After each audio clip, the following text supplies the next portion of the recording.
Hello and welcome to a new tutorial for Ultraschall, podcasting with Reaper.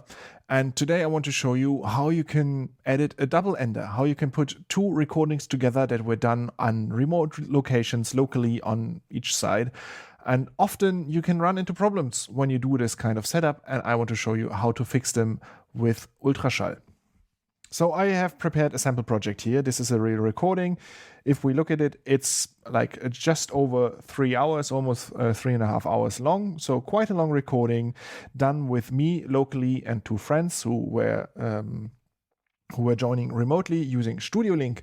And while Studio Link is great and the audio quality was flawless most of the time, there have been like a small little like cracks and pops in there that were a little bit annoying. But fortunately, Studio Link offers the option to locally record the recording as well.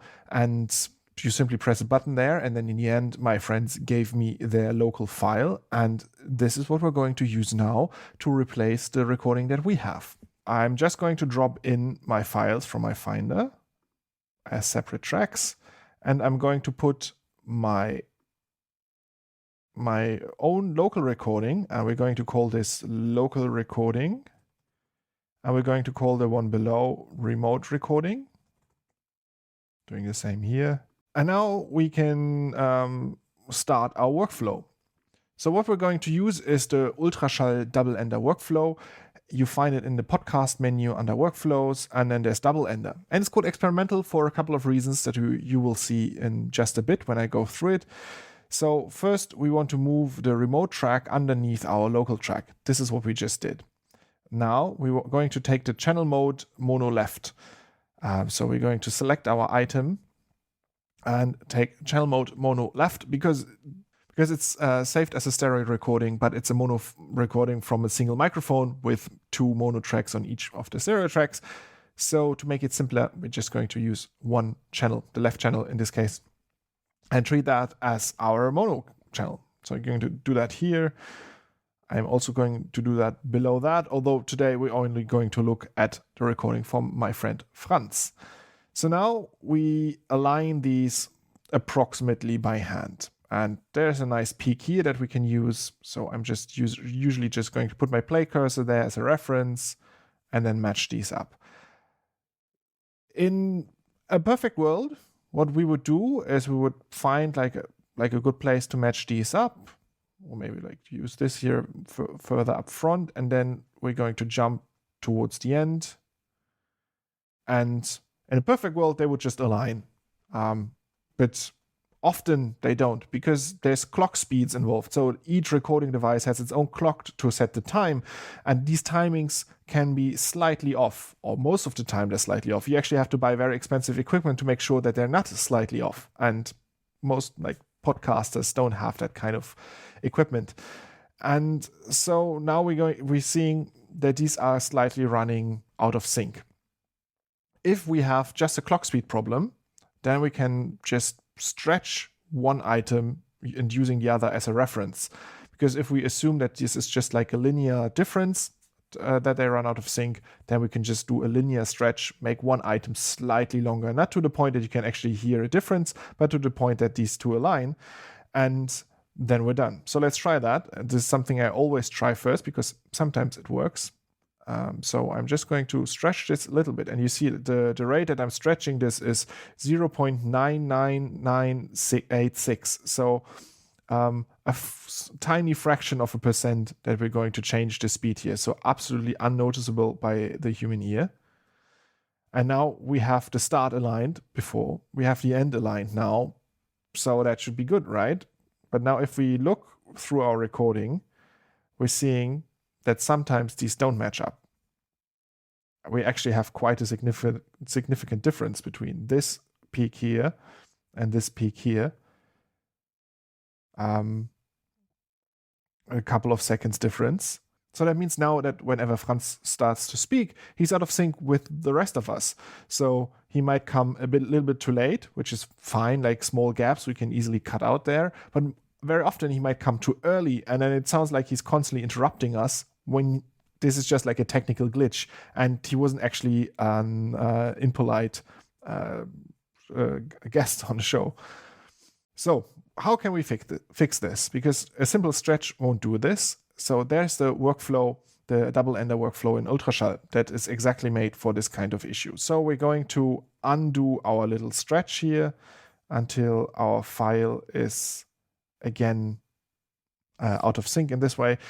Next thing we're going to do is we're going to cut the end that the waveforms, it approximately ends on the same in the same place, because obviously we didn't stop the recording exactly at the same time. And we're going to do the same at the beginning here. And the beginning is actually much more important than the end. So now these two files or these two clips, these two items roughly start at the same beginning and at the same end. And now we want to align them. So to do this, we select them both and we again look in our workflow. Fortunately, this is just straight up telling us what to do. So we select, we take the channel mode mono left, we select items on both tracks to align, and now we're going to slice them. And to this end, this now takes a little moment. It first normalizes both items so that they are on the same volume, and then it goes through a couple of steps of identifying where there is signal, where somebody's speaking, and where there's no signal. And then it cuts all of the parts that have no signal. And it will become clear in a second why we want to do this. But first we have to wait until this little process is finished with 3.5 hours of recording on 2 items. It takes a short moment, but now we're done. So now you already see in the background here, it's doing something to our track. It's showing us something. But first, let's talk about this menu. This is called the Dynamic Split Items menu. This is something that comes with Reaper and is used here in a very clever way to deal with the problem of aligning a double ender. So what this thing does is it chooses, and now if we zoom in here, we can see a bit more clearly. It always selects when a signal starts to emerge, when there is the beginning of speech and the end of speech. And then it just goes along the entire item and says like, here's speech, here's no speech. And we can adjust that. The first slider that's useful to deal with is the min slice length, so the minimum length of each of these slices. If we have this too short, then we get every little pop and crack that might be on the signal will become its own item, and that can be very annoying to align later. So going a little bit higher here is nicer, but if you go too high, then small things like small noises like laughter, like just a short ha. If this is shorter than whatever value we select here, this will be cut out then. And so we lose some of the organic chemistry between the people talking. So 150 milliseconds in my experience is a good value here, but your mileage may vary, so you can adjust this. The other thing is the min silence length, so the minimum length of silence between 2 items. So this measures the distance between the end of speech and the beginning of the next signal. And if this is very short, it won't make a cut. And we can adjust here how big that gap has to be to make another cut. And so bigger values means bigger times between speech signals are tolerated and not cut. And what you want to avoid here is that when somebody makes a little pause in their speaking and in their speech, that you don't immediately want to set a cut there, because then you get like, it sounds less organic, because every time you cut, it also means you have pure silence in there. And so during speech, you don't really want to have unnecessary cuts. And also, the fewer cuts you have across the whole project, the easier is the alignment later on. So again, here, we want to find the sweet spot between like having a meaningful selection between each set of speech and also avoiding having too many items here. So 2000 milliseconds, so 2 seconds gap is a good value in my experience. You can also experiment with that. If you have somebody who speaks very slowly and has like long pauses to think, adjust this value to account for that. Much more important are the 2 values for the gate, the threshold and the hysteresis. Here you have to play around a little bit, which I'm not going to do now because it will recalculate every time you do that. But this changes how it decides when speech is present and when no speech is present. And depending on your background noise, your microphone level, the volume of your speaker, and in general, like the recording settings, this value can vary. So in this case, I've done this before, so I know for this recording, these values are fine. But for other people with other recordings, with other setups, you might want to play around with these two values. And you can actually then see in the GUI, you can actually see what's happening there. So we have good values here. And the last thing that we want to have a look at is the pad. This means that every item gets padded with a fade in the front and a fade out in the end.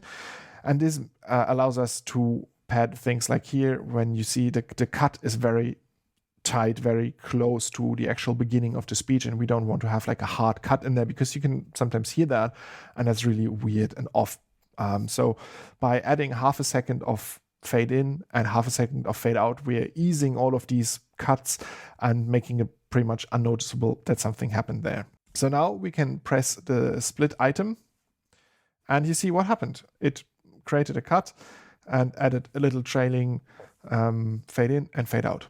So now, at first glance, it looks like we made a big mess because we have so many items instead of just 2 tracks.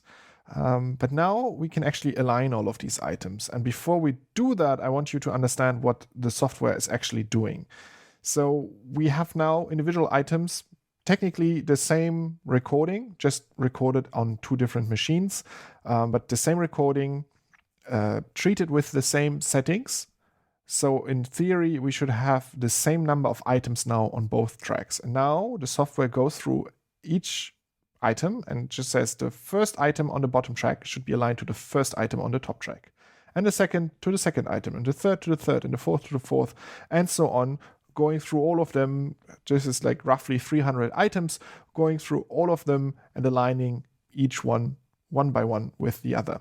Yeah, this is how it then aligns these two, and this makes sure that you have these nonlinear issues that push them out of sync. All of this is corrected. Every time you expect someone to speak, the correct recording is actually put there where they speak. This is really cool. However, and this is where the explanation comes, why is this experimental? So far, everything worked fine. Why is this an experimental workflow? You will see now. So if we go now to workflow, double-ender, experimental, we have step 5 and 6. Check and correct for differences and select items to align on both tracks. This is what we just did, the selection and the checking for differences. I find actually much easier to do after step 7. So we're going to press here and we get an error message. And the error message tells us that we don't have the same number of items on the top and the bottom track. So we have 300 items on the top track and 298 on the bottom track. So we have a discrepancy here, and of course then the software can't line them up. It can't just go and put the first one to the first and the second to the second, because at one point it will mismatch. And it also has some items in the end that it can't align anymore because there's too many. So now we have to inspect the locations where the difference occur and fix it. And this sounds very easy, but in a 3.5 hour long recording can be a little bit tedious. But I'm going to show you how I do it, and then I think you will be fine as well.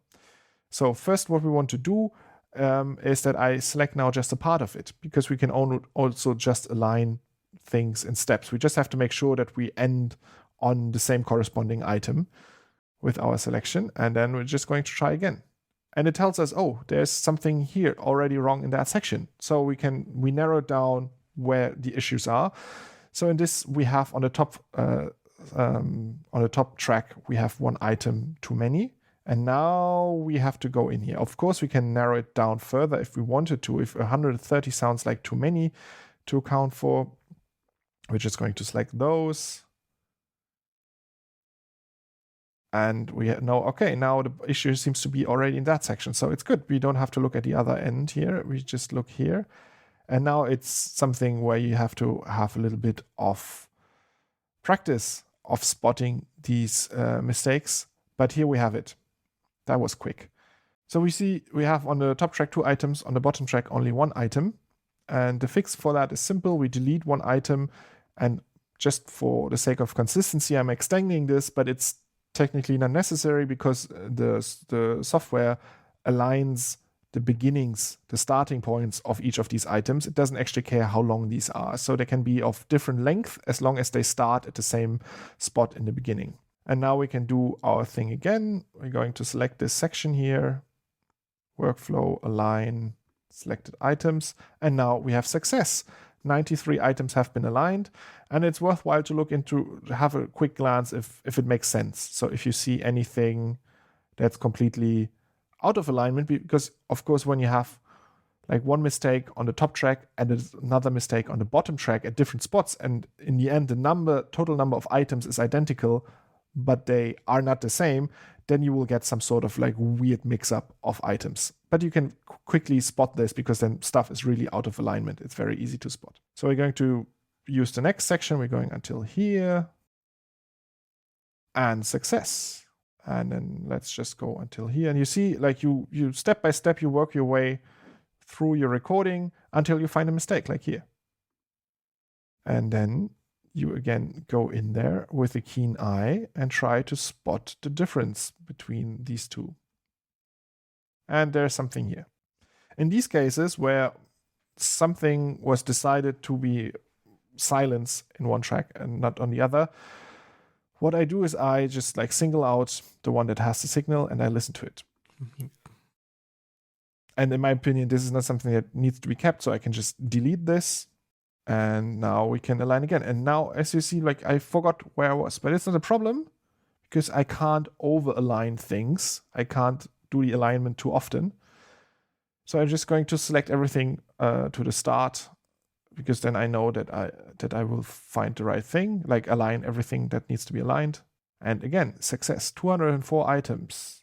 And now we're going to the end bit. Let's hope. Success, but look at this. Something's been wrong here. Things don't match up. The wrong items have been aligned.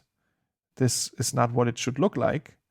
But the nice thing is we can learn from this mistake.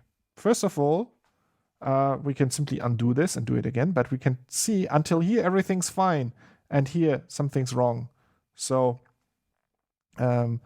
we can undo. And now we know that this little fella here is wrong. And we simply delete them. And now we know that there must have been, like, we fixed a problem on the bottom track. But now we have our one item short on the bottom track. So on the top track, there must be something hidden here as well that created a problem. Let's just see if we can spot it.